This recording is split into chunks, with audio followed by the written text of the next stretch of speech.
Hi, and welcome to this new segment of the Women of EAE newsletter.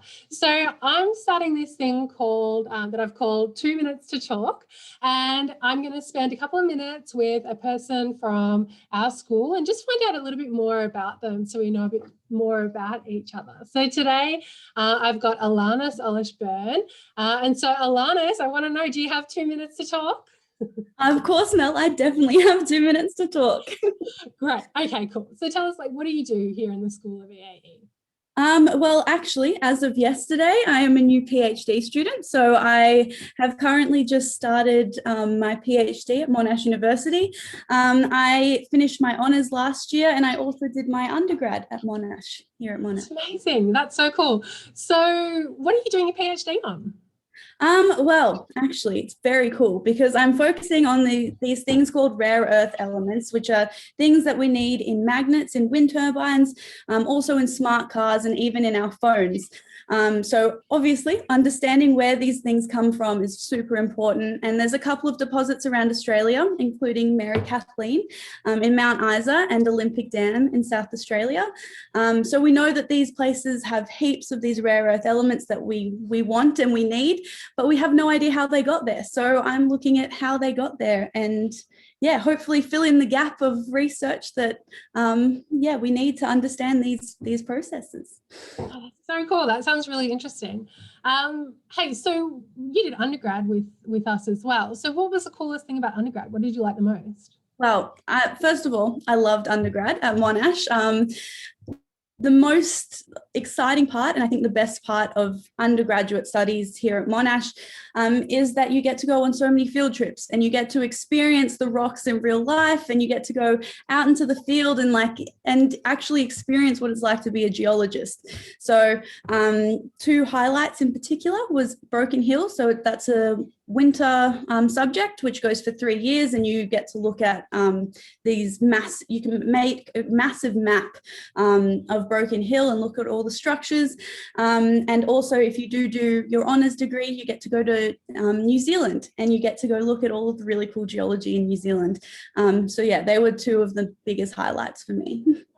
Yeah, cool. Those both sound awesome. So what's the coolest thing that you've learned about the earth? Like the coolest thing, like in your studies or whatever? Like what do you think is the coolest thing about earth? Yeah, so in my honours, I focused on a place called Port Macquarie, and in these rocks there's huge amounts of garnet, and garnet is incredibly dense. And the coolest thing about garnet is that it's so dense that it just pulls down the slab and is able to generate plate tectonics, and basically is why we have this beautiful earth that we can live on. And yeah, it's pretty cool. Yeah, that's awesome.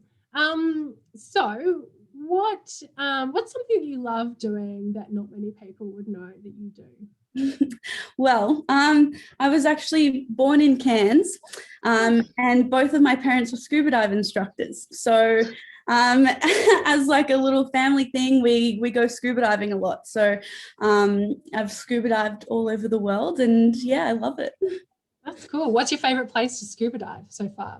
Well, I was born on the Great Barrier Reef, so I'm a little bit biased. So I do enjoy the Great Barrier Reef, but I did do it's called President Coolidge. It's like a ginormous shipwreck, and it goes down to 70 meters, and then the top is at 20 meters.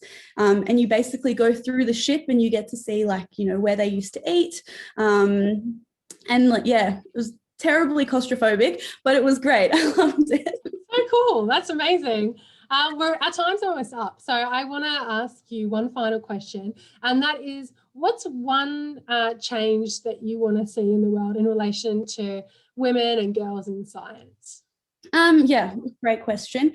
I think the main thing that I want to see is that in undergrad, as many of you will know, there's a lot of females who are that's just Martin. So there are a lot of females in undergrad, so about 60% and then 40% males.